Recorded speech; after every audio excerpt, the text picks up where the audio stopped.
Communication skill module 3, interpersonal communication. Now we are moving to a new module that will discuss the communication between yourself and the world around you. The first question, let me ask you, how do you see yourself communicating with the world around you? And how often do you deposit in your account with people around you? Now, communication is depositing a part of you in another person, and we'll explain this in a bit. First of all, interpersonal communication is the communication between you and the world around you. And the way you communicate with people adds to or withdraw from your emotional bank. And this emotional bank account is summarized in 6 major deposits. And that is, when you understand the individual, you impress them. When you attend to little things, they feel thankful for you. When you keep commitments, they trust you more. When you say thank you, they appreciate it a lot of even tangible gifts. When you apologize sincerely on mistakes that's done, solution to the problem happens immediately. When you be loyal to the absence, that absent guy will recognize you and will never forget what you did for him. And this is how is your emotional bank when you deposit in the others from your emotional bank. This is the things that you might do. Now, if I ask you one thing, if you are to rate yourself in a scale from 1 to 5, where do you put yourself in understanding people? As we said, perception plays a role, but also your understanding of the people plays another role. In a relationship, as you know, little things are big things. So there is a wisdom word from Buddha that says, at the bottom of things, most people want to be understood and appreciated. If you keep this in mind and you put it in your daily communication, trust me, your communication with other people will be successful and you will achieve what you want. Now let's take this two-way communication exercise and we look to the 2 basic forms of communication. Verbal communication, which is face-to-face or telephone, and written communication like emails or memo. Now based on this exercise, please write down the positive and negatives of each type of communication. So this exercise is just to, stir you up so that you find what might be the guidelines for making communication clear and positive. As an example, the advantages of verbal communication is that you can see the other's face to face, you can read his body language, you can get immediate response from him. For the telephone, yes, you might lose the body language part of it, still you have the tone of voice which is effective and still you can get an answer from him. So that is an advantage. Now the disadvantage is if you made some mistake in transferring your message, it could have a big hurt, or you cannot correct it instantly, because then the other side might see you that you are trying to correct your mistake. Now if you move to the written communication, now the disadvantage of the verbal communication when you make a mistake is an advantage for written communication, because when you are writing a message, then you have the time to correct that message if it comes faulty or you find some mistakes, and you have the time to revise it before sending it. Now the thing is that this message or written communication is abstract, so there is no feeling, there is no body language, there is nothing, and sometimes when you send that message it takes time to respond to it. So this is the disadvantage. Now can you complete and can you think of more advantages and disadvantages for the verbal versus written communication? Now in the studies that been made on communications between people, it's been found that 30% in speaking and 40% in listening goes into communication through those ways. So you have 75% account for speaking and listening versus only 9% for writing and 16% for reading. So what are the common way you communicate and work? Do you only use reading? You avoid communication or contacts with your friends? Do you use writing and vice versa, reading, to communicate with others? Or do you use speaking or listening? And do you think this is the better way If no, then why, and what is the best way to communicate? Now, the way we communicate with others and with ourselves ultimately determine the quality of our lives. And this is a saying by Anthony Robbins, and I agree with him absolutely. So be careful that most of the communication done with the others is through speaking and listening, so you need to improve these two skills. Now, here is a passage, a long exercise, and the purpose of this exercise is first to read a message, and then you can practice this with your friends, with your sister, brother, whoever with you in house or in office.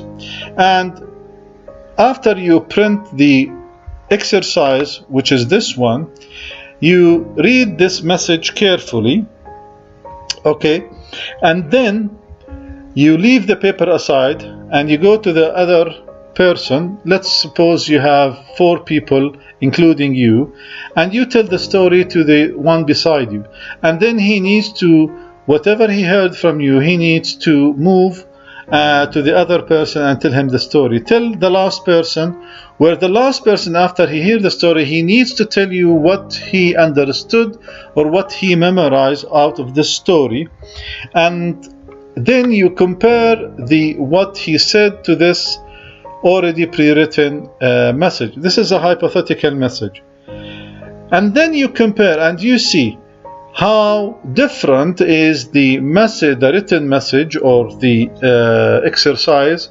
message, and the the one said by your friend. So remember, never forget what you need to remember.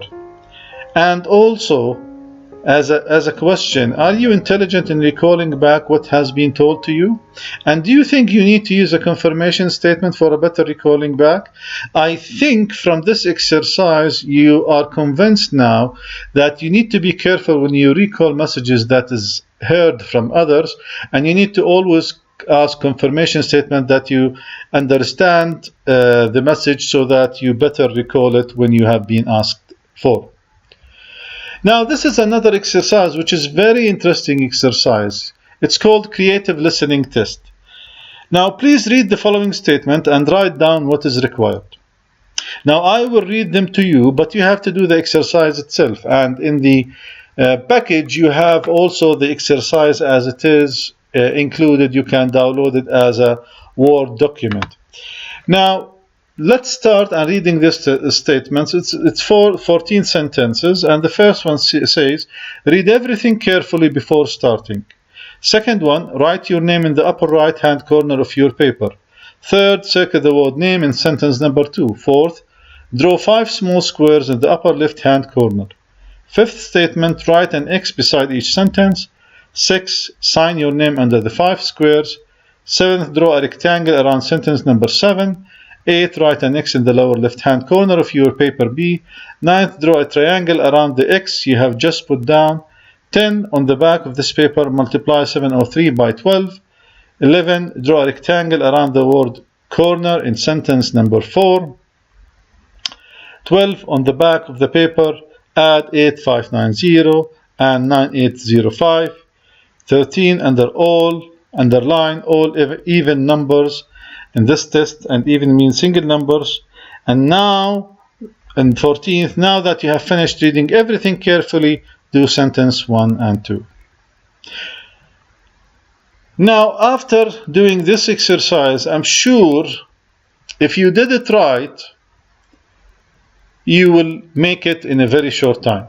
But if you do it like all the other participants I had in the training session do, they will make the 14th sentence, all of them. Now, this is where listening comes into place. Because if you listen carefully to the sentence number 1, it's reading everything carefully before starting. And when you read everything carefully, you will read all the 14th statements. And then the 14th sentence says, now that you have finished reading everything, do only sentence 1 and 2. Now, we always rush into action before listening and understanding the whole story or the whole subject. So this is the theme out of this exercise. So let's ask this question. Are you really listening, or are you just waiting for your turn to talk? It's been said there cannot be a greater rudeness than to interrupt someone while he is speaking. And you know that a lot of time during discussions, we wait our turn to speak, not for the sake of that we understood the situations and we want to participate to solve, but for the sake of speaking and show off. So let me ask you this question. What are the benefits of listening first? Can you list some of these benefits? And when was the last time you really listened to someone carefully? And do you often listen to people until they finish, or you just interrupt them to say your opinion? The time to stop talking is when the other person nods his head affirmatively but says nothing. This is Henry Haskins said that. So the benefits of listening, like, first of all, the other person appreciate you because he thinks that you actively listen to him, you understand his situation, and your purpose is to help him, not to dump him with solutions left and right, and they could not relate to what he's saying.